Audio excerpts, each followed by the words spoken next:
கூட்டணி எங்களோட வரதுக்கு அதுல எத்தனை பேர் காத்துக்கிட்டு இருக்கான் தெரியுங்களா?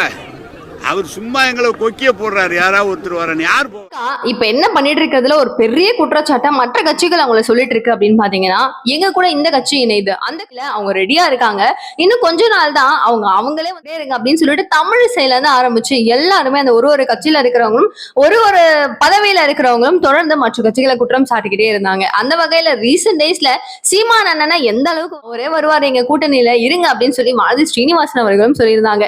சரி, ஓகே, இவங்க நடத்திட்டு இருந்தாலும் என்னதான் நடக்குதுங்க அப்படின்னு சொல்லிட்டு நேரு அவர்கள் கிட்ட போயிட்டு ஒரு கேள்வி கேட்கப்படுது. சோ அவரு சொல்றாரு, வேற வேலை இல்ல, சும்மா இருங்க, அவங்க பாட்டுக்கு ஏதாவது வந்து நோண்டி பாக்குறதுக்காக நம்மள வந்து கேள்வியை போட்டு வாங்குறதுக்காக ட்ரை. இந்த கூட்டணி எப்பயுமே உடையாது, இந்த கூட்டணியை விட்டு நாங்க ஏன் போறோம், எங்களுக்கெல்லாம் வேற வேலை இல்லையா அப்படிங்கிற மாதிரி ஃபுல்லா ரிப்ளையே கொடுத்திருக்காரு. சோ இதை பார்த்ததுக்கு அப்புறமும் பாஜக சும்மா இருப்பாங்களா இல்லையா அப்படின்னு சொல்லி பாத்தீங்கன்னா ஷியோரா வாய்ப்பே கிடையாது. சோ நயினா நாகேந்திரன் அவர்கள் இப்ப என்ன சொல்லிட்டு இருக்காரு, எங்க கூட திமுகவுல முக்கியமான கூட்டணி கட்சியில இருக்கிறவங்க தான் வந்து சேர போறாங்க, நீங்க பாத்துக்கிட்டே இருங்களேன் அப்படின்னு சொல்லிட்டு ரொம்ப ஸ்ட்ராங்கா சொல்றாங்க.